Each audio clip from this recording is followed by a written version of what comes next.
These days, being broke feels more normal than being financially stable. Sure, there are some real reasons tied to outside circumstances, and those definitely matter, but personal habits and choices play a big part in it too. The rising costs of homes, student loans, expensive cars, and just day-to-day living make it all harder to get ahead. But it's like people have started to accept being broke as just a permanent part of life.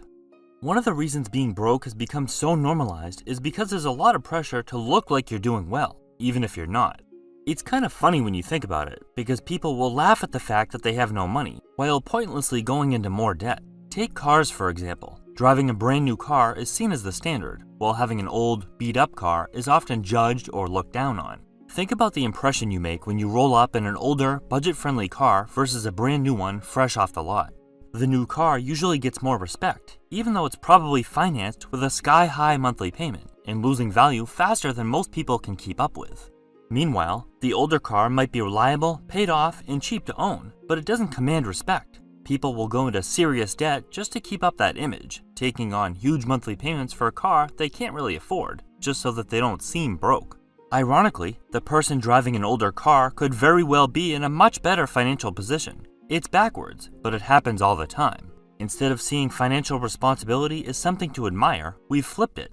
Now it's about maintaining an image of success, even if it means draining your bank account. That kind of thinking turns being broke into a lifestyle people silently accept, all for the sake of fitting in. It's kind of wild how society treats people who don't have an amazing apartment or home. Like if you have roommates, live with family, or just don't have your own place, people automatically see that as a bad thing. There's this unspoken rule that unless you're throwing away a big chunk of your paycheck on rent or a mortgage every month, you're not really independent, and you're not really doing well. But honestly, when you break it down, it makes no sense. Why is it considered a flex to be paying thousands of dollars just to live alone in a space way bigger than you actually need? A one-bedroom or even a studio can be perfectly reasonable for someone living alone. But nope, that's not how people see it. Unless you're in a high-end apartment steps away from the nightlife or own a nice house out in the suburbs, people act like you're living in some kind of rundown dump. Also, it looks like we've made it. Meanwhile, people who choose to live with family or split rent with roommates, often to save money, pay off debt, invest, or just not stress about bills every second of the day, get side-eyed like they're stuck in life. It's such a backwards way of thinking. For some reason, it's more socially acceptable to throw the majority of your paycheck towards rent and utilities for extra space you barely use, just to look good, than it is to make practical, financially sound choices. Sure, having a nice place to relax after a long day is great. But realistically, how does it make sense for one person to live in an entire house alone, especially when they're gone at work most of the day and the bulk of their budget is going towards just that one single expense? It's like we've collectively decided that struggling alone is more respectable than thriving together. Make it make sense.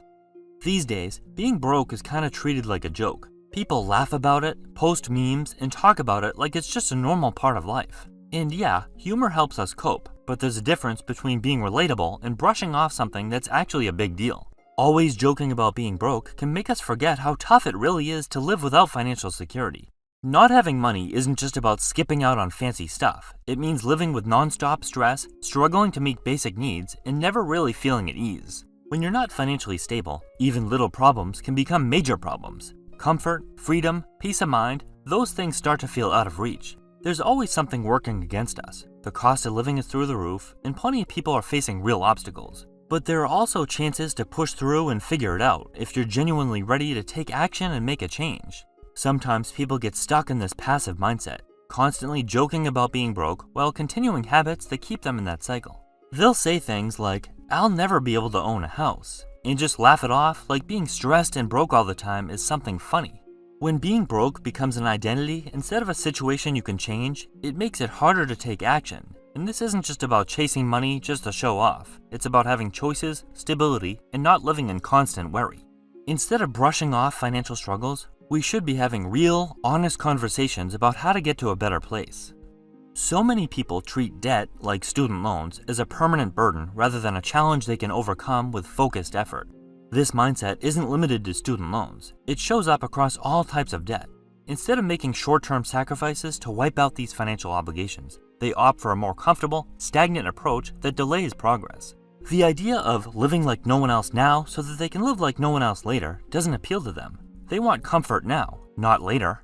They refuse to make small sacrifices, like cutting back on DoorDash, that could lead to bigger success, and as a result, they don't get anywhere. Instant gratification takes priority over the long-term rewards of financial freedom, stability, and true wealth building. They're unwilling to commit to disciplined habits for a few years to eliminate credit card balances or student loans, at which point they can loosen up. And as a result, it's becoming more common to see people in their 40s still burdened by student loans and credit card debt. Meanwhile, the same people are going on vacations as if skipping a trip is worse than paying 30% interest to a credit card company. It's a trade-off that doesn't make sense, but it's one many people seem willing to make. In some circles, there's an odd stigma about building wealth and striving for financial independence, almost like it's something to be embarrassed about. People tend to look down on those who prioritize budgeting, long-term planning, and smart investing, not because those goals are wrong, but because they're not willing to put in the same effort themselves.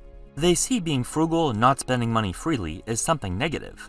You'll often hear comments like, "You can't take it with you," or "I'd rather enjoy my life now," which at first might seem like a reasonable way of thinking, until you take a closer look. Their idea of enjoying life often turns into a never-ending struggle, living paycheck to paycheck with no financial cushion to offer peace of mind or flexibility. It's a cycle of waiting for the weekend to enjoy themselves, while suffering through the entire work week just to make it to the next one.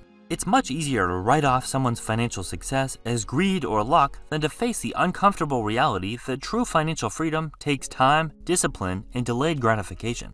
For many, it's more comfortable to criticize than to change their own behavior, and that criticism usually comes from a place of envy or insecurity. Some people aren't satisfied unless they're living up to high standards, even if it's well beyond what they can afford.